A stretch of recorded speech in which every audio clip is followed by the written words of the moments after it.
Kamu tahu nggak musik tuh asalnya dari mana? Dari mana tuh? Dari planetary orbits. Oh, really? Iya, matahari, Merkuri, Venus, bumi itu semua ada tangga nadanya masing-masing, frekuensinya masing-masing itu. Kalau di convert di strings, itu jadi do re mi fa sol la si do. Gokil. So you know it's already in part of our lives ya. Iya. Banyak yang belum memahami itu, belum tahu juga. Tapi kayak itu asal usulnya musik itu dari frequency of the planetary orbits. Wow, Gitu. gila sih. So space is in our everyday lives. Yeah. It's not just. Kadang-kadang orang pikir makanya relevansinya itu ngapain sih ke bulan, ngapain sih ke Mars gitu ya. Yeah. Tapi sebetulnya ya kita aja kan setiap hari hidup diaturnya sama matahari, kalau nggak mau bulan ya. Alright, it's CEO Talks di Opal dan hari ini kita bakal ngobrol tentang pergi ke bulan, ke galaksi lain. I wish I met her pada saat gue masih kuliah atau SMA gitu, karena memang gue tuh punya cita-cita untuk jadi astronot gitu. Gimana ya cara gue bisa keluar angkasa? And so today we're gonna talk about space just a little bit. Kita ngobrol-ngobrol sama CEO dari Antarexa. Kita punya Kak Anne Kamaro. Halo. Halo. Yes, gimana kabarnya Kak hari ini? Baik. Awesome. Pertama-tama, apakah aku masih bisa jadi astronot? Bisa kalau mau. Bekerja keras dan lain-lainnya. Yeah. Banyak listnya. Banyak ya listnya ya jatuh ya. Niat usaha dan sebagainya. Salah ya. Aku baru tahu juga gitu ya. Kalau misalnya Antarexa ini bergerak di bidang we would say ada di apa ya ngomongnya ekosistem the space industry atau talking about all this space and all that. So can you talk a little bit about Antarexa? And pertama-tama, how did you actually started? Dan boleh mungkin untuk teman-teman yang belum mengenalnya, memperkenalkannya kembali. Okay, so my name is Anne Kamaro. I'm the founder and CEO of Antarexa Space Global. We are a space advocacy firm. Memperkenalkan isu-isu advokasi tentang ruang angkasa di Indonesia dan international actually. I see. Emerging space countries. Nice. Jadi memang komunitas kita bukan hanya di Indonesia tapi juga di luar negeri, over 76 countries. Dan di Indonesia sendiri ada di sekitar 69 kota yang sudah partisipasi di program-program kita. Jadi tidak hanya di Indonesia tapi seluruh dunia juga. Nah, sebagai wadah komunitas penggiat antariksa, fungsi utama dari Antarexa itu bridging ya. Jadi bridging antara spacefaring countries dan emerging space countries. Seperti Indonesia, Southeast Asia, dan negara-negara Afrika yang lain-lainnya juga. I see. So ada perbedaan ya. Kalau misalnya space itu kalau yang pertama tadi kalau spacefaring itu berarti kayak Amerika, Jepang, Russia, Europe, obviously. Berarti yang udah pernah ke sana gitu jatuhnya. Yang leading dan mempunyai industri antariksa. Kalau Indonesia ini belum bisa disebut kita punya industri antariksa. Kita punya industri satelit komunikasi. Itu hanya bagian kecil dari industri antariksa as a whole gitu loh. Karena kan ada sama seperti industri yang lain ya, ada upstream, ada mid, ada downstream gitu kan. Jadi kalau untuk Indonesia kan kita lebih ke mid and downstreamnya, tapi kita belum punya upstreamnya. Kita tidak punya launcher gitu loh. Kita belum bisa bikin satelit sendiri yang GSO minimum gitu ya. Jadi kayak industri antariksa belum bisa disebut ada di sini, tapi sebagian dari industri tersebut ada di satelit komunikasi yang pada akhirnya jatuhnya ke telco ya. I see. Gitu. Sedangkan kita mengadvokasi untuk the whole space industry yang basisnya eksplorasi ruang angkasa. Apakah itu science, apakah itu ya obviously berbasis semuanya teknologi antariksa, space technology. Tapi kita mengadvokasikan lebih dari sekedar satelit komunikasi gitu. Eksplorasi ruang angkasa secara menyeluruh yang menyangkut research, science, perkembangan teknologi, inovasi, knowledge in general. Just research. And kalau kita ngomongin perkembangannya ya jatuhnya. Juga, Kalau kita ngobrolin soal di Indonesia itu sendiri gitu, berarti kan kalau kita berarti emerging. Iya, kita termasuk emerging space countries. Meskipun sebenarnya Indonesia sudah beraktivitas space itu cukup lama ya. Sebetulnya kalau dilihat secara sejarah, Indonesia itu one of the leading country di regional ini, sebagai negara yang ketiga di dunia yang punya satelit GSO. Komunikasi, ya kan, Palapa. Lalu yang pertama punya observatorium di Asia Tenggara. Sebetulnya Boshka. Gitu. Boshka itu ibaratnya itu sebenarnya yang pertama di seluruh Southeast Asia. Tapi ada momen-momennya periode itu tiba-tiba stop. Gitu.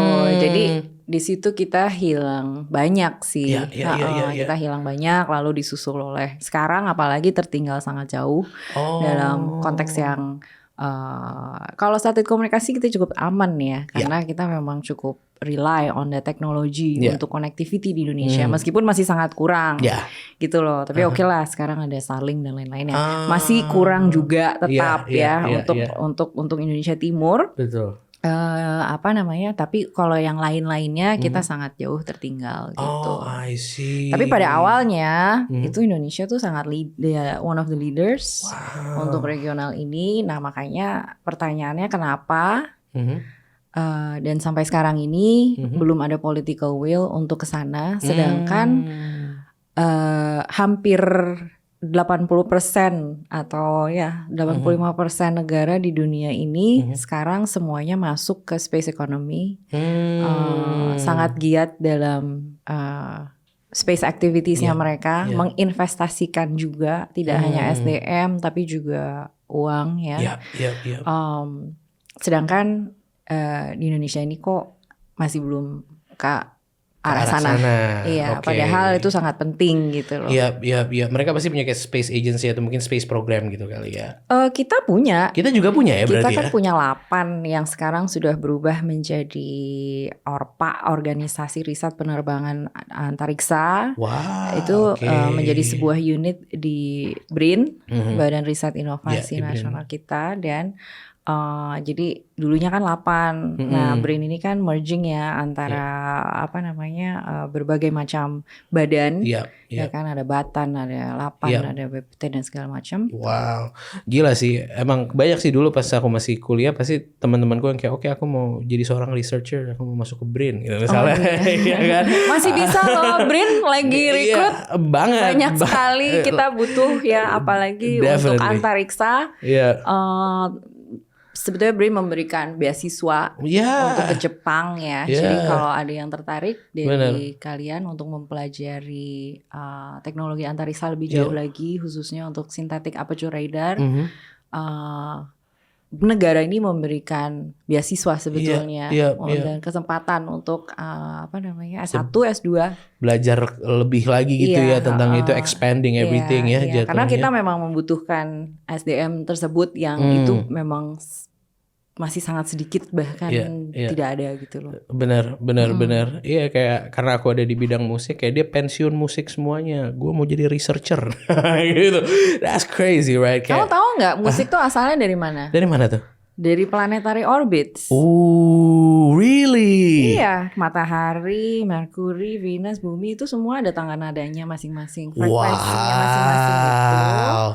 Kalau di convert di strings, itu jadi do re mi fa sol la si do. Gokil. So you know it's already in part of our lives ya.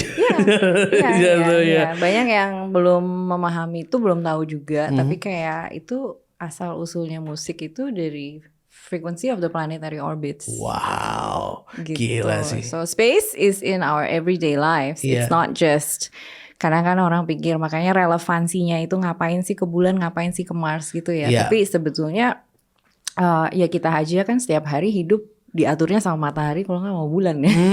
Betul. Pagi, siang, malam gitu. Jadi itu kan antara rotasi atau revolusi bumi kita tatanan hidupnya berbasis alam semesta. Betul, Mulai betul. dari zaman dulu sampai zaman sekarang juga gitu. Jadi ya termasuk all of the things yang kita tidak menyadari sebetulnya sangat berhubungan dengan kosmos, sangat berhubungan dengan universe.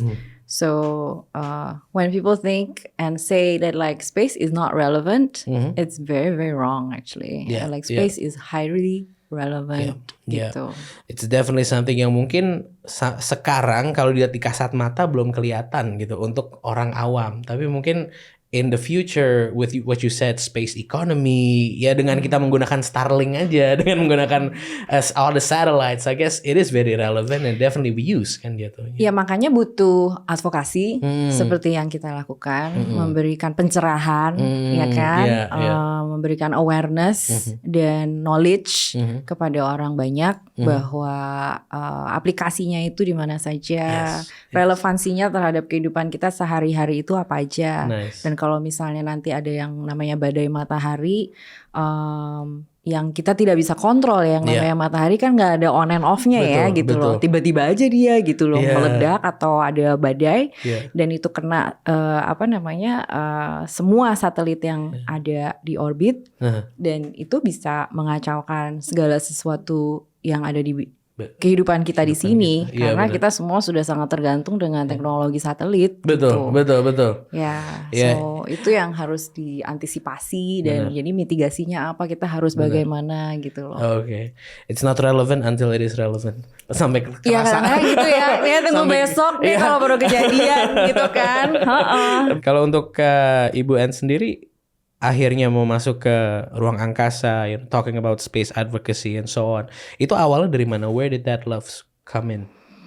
Ini agak susah. Tiap kali orang jawab ini saya bingung juga jawabnya gimana. Soalnya perjalanan saya sampai titik ini tidak linear gitu loh. Jadi saya dari dulu emang pernah camping saya sekolah di Australia, di Western Australia gitu. Dan itu camping tuh harus gitu kan. Jadi waktu SMA 1 saya camping, terus kita camping by the beach di WA. Itu melihat Milky Way. Jadi ada kayak the center of the Milky Way itu kan pas winter ya. Itu majestic banget sih. Sampai hari ini saya belum pernah melihat Bima Sakti ya, Milky Way yang core-nya itu seperti itu, gitu. Dan itu like my peers juga yang kita camping bareng waktu itu tuh kayak wow banget karena itu ribuan mungkin jutaan bintang di depan kita yang kayak bener-bener terang banget gitu loh. Amazing, ya itu amazing banget, itu nggak pernah bisa lupa. Dan sayangnya sampai hari ini nggak ada yang pernah ingat itu di mana. Really? Jadi nggak ada yang ingat itu di mana. Kita semua pengen balik lagi, tapi nggak ada yang tahu itu. Ya kita tahu lah, kita pasti camping di WA gitu ya. Jadi kayak, tapi itu pasnya di mana gitu. Dan itu kan waktunya juga harus pas karena kan yang pas core itu kan pas bulan apa gitu ya. Jadi dari situ akhirnya saya mulai obses, gila gue pengen kerja di NASA gitu. Waktu itu zaman-zamannya lagi Roswell, itu kan gitu, Area 51 gitu. Terus kebetulan saya punya kakak kelas yang dia juga tergila-gila sama alien gitu. Jadi kayak, cuman kalau saya lebih ke I wanna work in NASA gitu. Nah kebetulan almarhum ayah saya aerospace engineer gitu. Jadi ya dia bilang kalau kamu mau kerja di NASA, kamu fisikanya harus bagus gitu kan, matematikanya, STEM-nya harus bagus. Dan kamu harus ambil aerospace engineering gitu. Ya aku udah gak bisa tuh berarti jadi astronot. Aku gak jago nih fisika saya. Wah, gitu. saya bilang dulu bingung juga karena kan saya kimia jauh lebih bagus daripada fisika ya. Fisika saya gak terlalu bagus sih gitu. Cuman akhirnya ya udah belajar mati-matian. Akhirnya cuman gara-gara pindah sekolah dan satu dan lain hal akhirnya drama-drama dan akhirnya gak masuk nih aerospace. Wah gila, hancur minah lah ya. Ya udah nyari ilham. Waktu itu saya juga lagi suka media gitu. I like to write, I like to like shoot movies and stuff gitu kan. Jadi kayak yaudah deh kita ngambil film aja. I see. Banyak lah cita-citanya, pengen jadi psikiater lah, pengen jadi sinematografer lah gitu. I like photography juga kan. Jadi akhirnya ibu saya bilang udah lalu sekolah film aja gitu kan. Bikin film. ya udah. Tapi akhirnya saya tetap mau science sih sebenarnya. Kita akhirnya gue pikir udahlah ngambil chemistry aja kali ya. Karena pada saat itu juga saya tidak tahu ternyata untuk kerja di aerospace itu nggak harus jadi aerospace engineer. Saya pikir karena kan ya saya percaya bapak saya ya, dia bilang nggak bisa lah, lu harus aerospace engineering. Kalau misalnya nggak bisa ya udah forget it, dia bilang begitu kan. Tapi sekarang saya menyadari bahwa nggak harus dari aerospace engineering. Jadi semua ada backgroundnya, semua ada tempatnya. Background apapun itu ada tempatnya. Sama seperti industri biasa aja sih. Orang-orang mungkin berpikir kayaknya tuh space tuh kayaknya gimana gitu. No, it's just like any other industry. Mereka butuh accountant, mereka butuh interviewer like you, especially sekarang kayak ini space communication is very important for our outreach supaya orang lebih mengenal lagi industri kita tuh seperti apa gitu loh. Jadi kayak karena ya kan memang butuh penjelasan seperti ini ya kan gitu loh. Nah tapi waktu itu saya nggak tahu. Jadi akhirnya wah gila, ambiar dong cita-cita mau masuk NASA kan. Akhirnya ya udah deh gitu loh. Ya udahlah ambil arts aja yang gampang. Akhirnya ya udah jadi kayak terus lupa. Mungkin itu karena saya fail kali ya. So I just kind of like repress that memory gitu. Terus udah tuh jadi akhirnya ya udah kan ibu saya bilang ya udahlah kan arts aja gitu kan, nggak apa-apa. So tapi film juga saya nggak dilanjutin juga. Akhirnya saya sempat di TV, journalism sampai akhirnya actually saya ngambilnya studies in religion. My second major was art history. Gitu, art history, terus my minor is philosophy of science. Jadi science-nya saya dapat di situ sih gitu. Tapi itu kan lebih ke arts and history ya. Cuman pada akhirnya saya kerja di engineering firm sih. Akhirnya saya ke engineering gitu. Itu emang it's very weird how my life turns out. It's like again the universe is toying with me gitu ya. Jadi nih saya selama bekerja, karena ketika saya selesai sekolah, saya jadi suka sama urban planning. Urban planning. Saya suka ini yang waktu itu I like urban planning, I like waste management, terus apa namanya? Tapi saya paling fascinated sama tata kota sih. Tata kota. Waktu itu. Pada saat itu. Governance lah pokoknya. Gimana caranya bikin kota-kota tuh jadi keren dan sustainable dan it's just easy to navigate ya kan, urban development lah lebih ke situ gitu. Tapi akhirnya saya pulang ke Indonesia. Akhirnya saya kerja di engineering firm sih. Saya di situ akhirnya kok saya lucu kok jadi kerjanya engineering ya. Ada banyak ya di situ ya. Balik lagi ya. Tapi gitu. belum nyampe aerospace, gitu. Nah akhirnya pas saya pegang satu project tentang Longspan Bridge. Jadi ada jembatan gitu. Nah itu kan berhubungan dengan maritim. Nah maritim security lah ya. Akhirnya dari maritim security saya malah jadi tertarik ke defense. Gitu. Defense as in military. Iya, karena itu bersinggungan dengan pihak military. Gitu. Terus jadi akhirnya ada ibaratnya I'm feeling the shift, terus jadi belajar defense. Nah maritime security itu ya butuh satelit. That's gitu. why. Iya, radar dan satelit. Jadi waktu itu ketika saya lagi belajarin maritime security dapat radar, akhirnya belajar satelit juga, dan akhirnya baru tuh shift ke aerospace. I see. Gitu. Akhirnya direkrut sama sebuah perusahaan Amerika dan ya dari situ full aerospace. Wow. Gitu. And then after that the rest is history. You go into this what do we say? Is space industry? Is it space exploration? Berarti ininya eksplorasinya ruang angkasa. Eksplorasinya ruang angkasa. Space exploration itu kayak kategori lah ya. Kategorinya, gitu kan. Kategorinya space exploration. Teknologinya space technology. Gitu. Industrinya ya space industry. Di space industry. Berarti kalau karena aerospace itu kan ada ada aeronautics, ada astronautics gitu. Kalau aero itu yang aviation lah, pesawat terbang, pesawat tempur dan lain-lain, itu aero, itu masih termasuk aero. Tapi yang sudah astro itu yang udah semuanya di luar. Berarti yang di luarnya, mau itu bintangnya, bulannya dan sebagainya. Ya, anything beyond our atmosphere lah. Tapi these are companies that's outside of Indonesia. Kalau Indonesia sendiri bisa kontribusi apa tuh ke space industry and space exploration, for example? Banyak sih sebenarnya. Jadi maksudnya ini yang juga kadang-kadang salah paham atau belum ada pemahaman ya. Dan ini yang I would like to share gitu kan dengan masyarakat Indonesia luas dan pemerintah khususnya gitu kan, BUMN juga, untuk menyadari bahwa in the greater scale of things, ketika kita ngomongin space industry, sebetulnya hal yang paling relevan dengan Indonesia itu justru yang space exploration-nya. Gitu. Kan kadang-kadang orang kan bilang, ngapain sih kita ke bulan, ngapain sih kita ke Mars gitu. Padahal as I mentioned, ini semua negara, udah puluhan negara udah tanda tangan Artemis Accords. Mereka yang okay, let's go to the moon.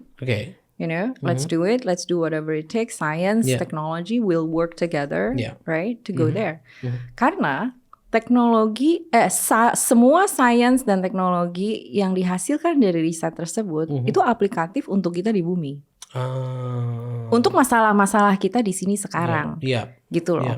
Jadi misalnya ya, kalau misalnya kita mau ngomong basic, space industry Indonesia hanya concern dengan satelit, oke lah given. Tapi saat Indonesia memang coveragenya butuh satelit karena kita sangat besar. Betul. Tapi tetap harus mix juga, nggak bisa nggak ada FO gitu loh.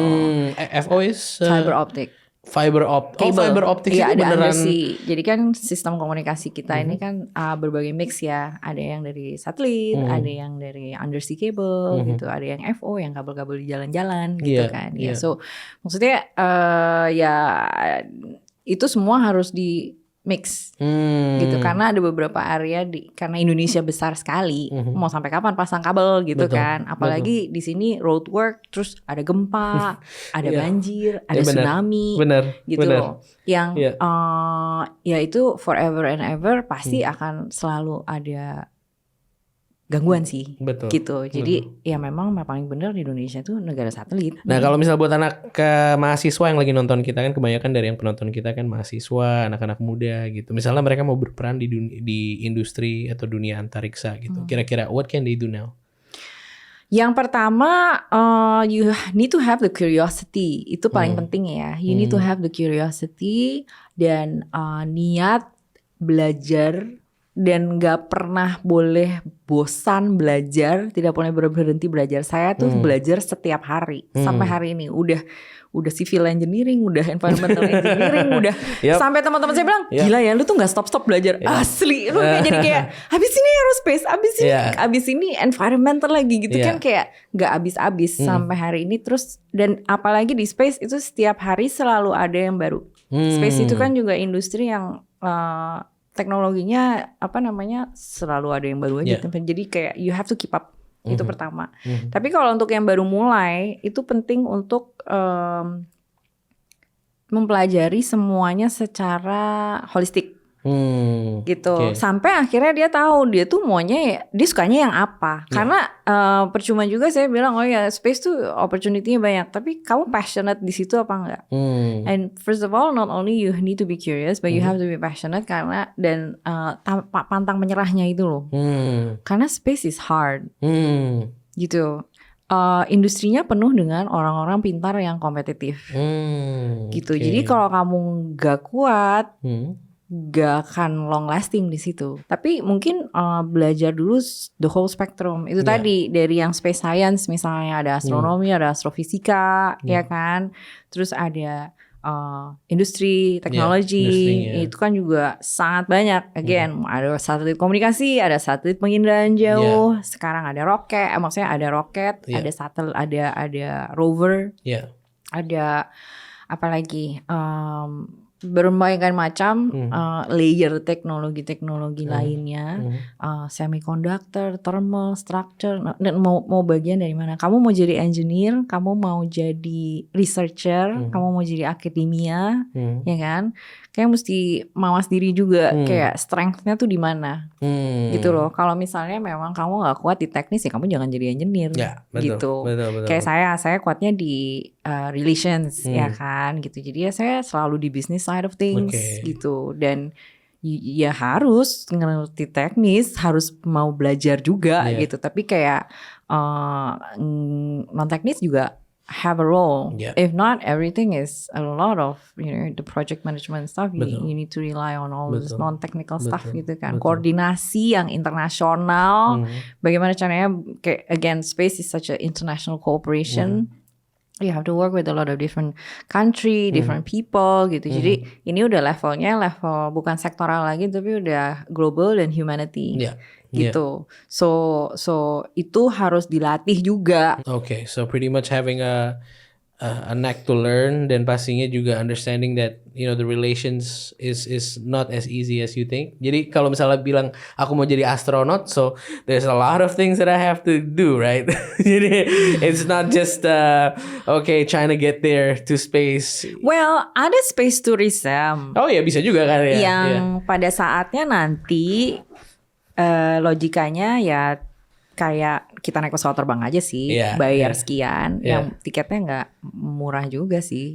Unless nanti Elon pada akhirnya dia kan goalnya bisa sampai a few $100 then you can go gitu. Oh really? That's his goal. That's his goal.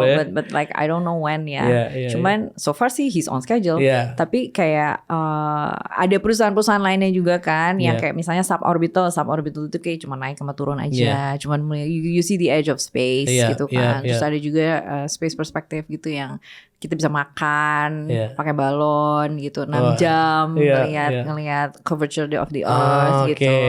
Jadi ada company-company yang menawarkan commercial space tourism dan itu nggak harus atlet, nggak harus kayak latihan astronot dan segala rupa. Udah dipersiapkan tuh ya di situ ya untuk kita bisa ke sana. Ya mereka semua masih progres Kayak sekarang kan yang lumayan aktif itu kan Blue Origin yang punya Jeff Bezos sama Virgin Galactic. Tapi mereka masih ibaratnya science payload gitu, masih untuk riset dan juga memberikan kayak experience lah untuk researcher atau orang yang bayar sih gitu. Klien-klien yang mau bayar gitu kan. Dan juga untuk PR-nya mereka gitu. Ya pada suatu hari nantinya memang mappingnya ke sana. Dimana you can go to space for a weekend. Ya sekarang sih di Amerika juga kayak misalnya Inspiration 4 Mission yang Jared Isaacman gitu kan. Itu kan juga billionaire US yang dia kayaknya udah ketagihan space deh. Weekend ke space terus pulang gitu. Jadi crazy. Ada, tapi dia space tourismnya on a whole different level daripada it's not yang memang hobinya naik MiG gitu kan. Di sini kayaknya kalau di Indonesia kan hobinya cuma naik sports car, kan? Kalau di Amerika bilionernya doyannya hobinya naik pesawat tempur, beda banget. That's crazy. Tapi how about for Antariksa sendiri? So it's like we've been talking about a lot of things. So what's going to be the goal for maybe the next couple of years for Antariksa? And what are you what's in the works right now? Obviously working closely, bekerja sama sebaik mungkin dengan pemerintah dan international partners kita untuk pertama obviously more advocacy sharing lebih banyak lagi ke orang banyak di Indonesia dan tentang kegunaan space dan juga membawa international partners kita ke sini untuk bisa eksplorasi gimana sih sinerginya. Again, kita kan bridging ya antara Indonesia dan international partners gitu karena kita semua sama-sama butuh sih gitu loh. International partners juga butuh talenta, SDM di mana kita punya bonus demografi yang bisa diutilisasi tapi butuh capacity building dan training ya kan. Dan Indonesia butuh knowledge dan expert tersebut untuk membina SDM kita. Gitu loh. Jadi sebetulnya ini semua simbiosis mutualisme sih gitu. And hopefully with you advocating kita makin terbuka lagi, teman-teman makin banyak lagi yang menyukai dan bukan cuman kita menonton dia di film, kita menonton di pop culture, it's such a huge thing, space. And tapi untuk kita kadang-kadang it's so out of reach gitu. Tapi hopefully with the advocacy that you do and the work that you do, maybe it's gonna get closer. So jadi aku nanti nggak harus nanya lagi, apakah aku bisa jadi astronot? Like they're actually like, there are steps that we can actually do, and I think that's amazing what you do. Anything you want to say to our audience, Opal Gengs, everybody that's watching? Ya pertama-tama terima kasih banget untuk Opal udah invite saya ke sini, studionya keren banget. Oh lovely, thank you so much. Semoga tambah banyak followersnya, subscribersnya dan selalu come up with topik-topik yang interesting ya dan berbobot gitu kan. Today is very interesting. Today kita ngomongin semoga pencerahan hari ini berfaedah ya kan. Amin. So thank you so much for coming through. Definitely Ibu Ankan, founder dari CEO Antariksa, and we'll see you on the next CEO Talks.